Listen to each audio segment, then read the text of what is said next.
guys, so I'm on my way to the endocrinologist, to the specialist, the trans doctor. I'm super nervous and I don't really know what to expect, and it's snowing, which isn't doing anything for my hair, but my hair still looks awesome after yesterday. Yeah, I really don't know what to expect. Kind of nervous. It's the first time I've done anything like this, but yeah, should be fun.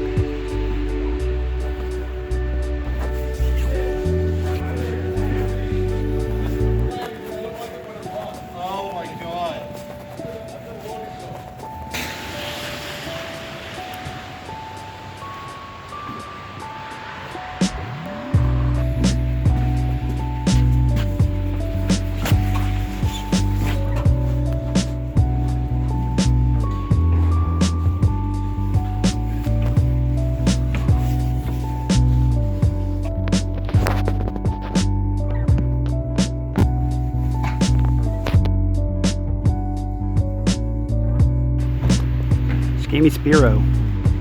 So that'll be fun. We'll see what happens.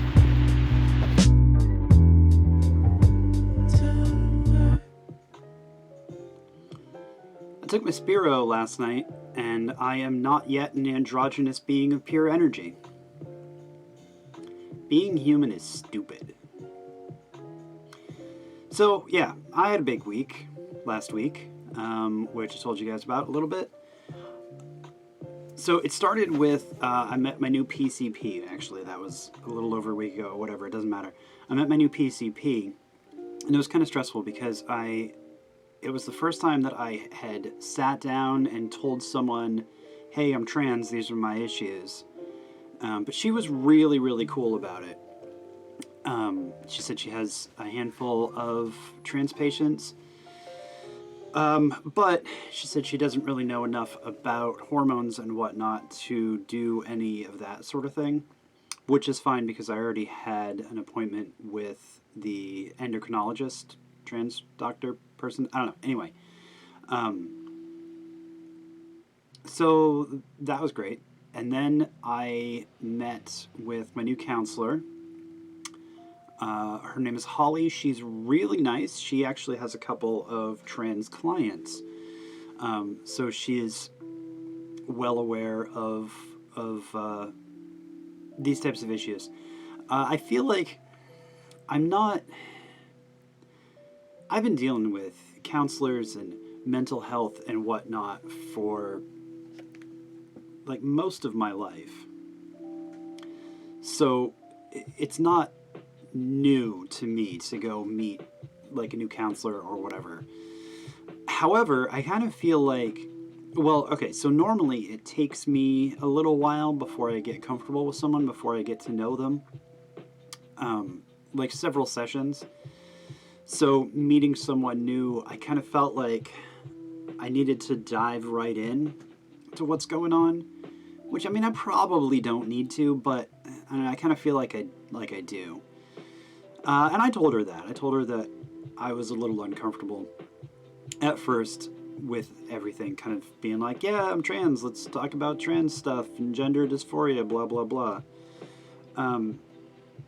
So that was stressful. I then, yeah, so I'm going to be seeing her every week for a little while. I'll probably drop to every other week. But you guys don't care about that anyway. So then I went and saw my new stylist, who is fantastic. I already knew her because she's my girlfriend's stylist. I feel kind of bad, speaking of stylists, because I had one who I've been seeing. Her name was Allie. I've been seeing her for like 2 years. We had a really, really good rapport. She changed salons, and it was starting to get really stressful to make an appointment at a whole new place. It just cost him way too many spoons. And then realizing I was trans, and then wanting to do, like, telling a stylist, hey, yeah, I'm trans. I want to feel pretty. Can you make me pretty?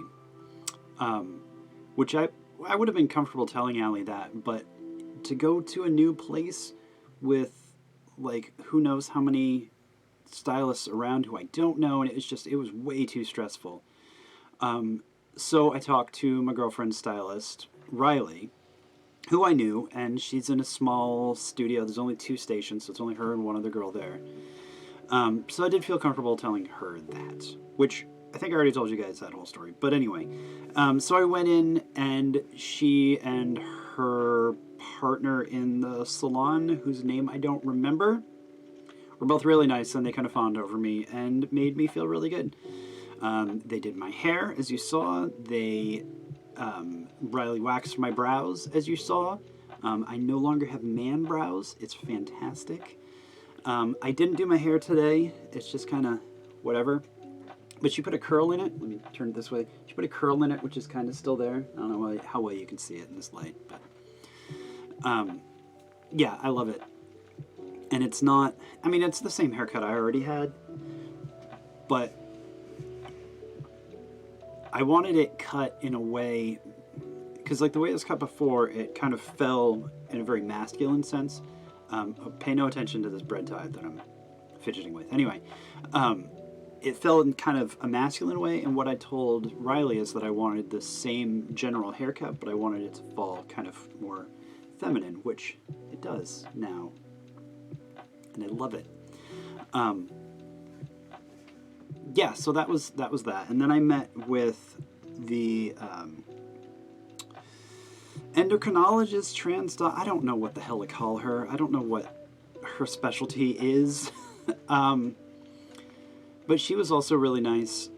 She was actually curious about the name of my doctor because she likes to have a list of trans-friendly doctors.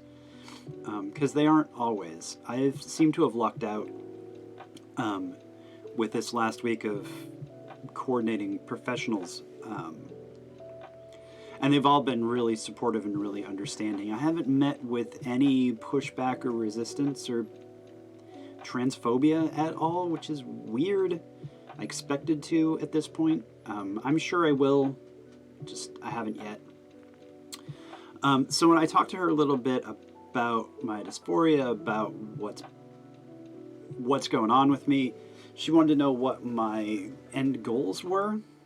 I told her a little bit about the things that bothered me the most, and she wanted me to do a full HRT, which is testosterone blockers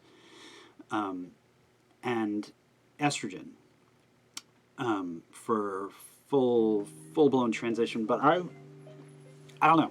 I'm a little nervous. I don't know what to expect from anything, so I kind of want to just go one step at a time, which I understand that it takes a couple of years, really, for it all to kick in. And a few months before you start even seeing the first real benefits when it comes to, like, estrogen. So, I don't know. I mean, I know that I'm probably just delaying what I'm going to eventually end up doing anyway. But, I don't know. So, Spiro is the testosterone blocker for anybody who doesn't know. Spirolectorine, something like that. Yeah, it's the testosterone blocker that every trans person takes for the most part. Yeah, and I just started that last night, so we'll see how that goes. Last week after that, we got hit with an ice storm, that snowstorm that you saw at the top of the video. Turned into a major ice storm over the course of like 2 days. So a bunch of the crap that we had to do on Friday didn't end up getting done because everything was covered in snow and ice. Welcome to Maine in February. So we, I think the stress of everything. So yeah, we were supposed to be signing off. My girlfriend was signing off on the house that she bought. That's ended up getting bumped back to this week, which is supposed to snow again, but we're still gonna go. Yeah, anyway, so I think this kind of the stress of everything caught up with me over the weekend, and I got hit with, actually got really depressed. Like, I didn't shave all weekend, I didn't do my makeup, I didn't do anything. And I'll talk more about gender dysphoria probably next week when I have a little bit more to talk about, or a little bit less to talk.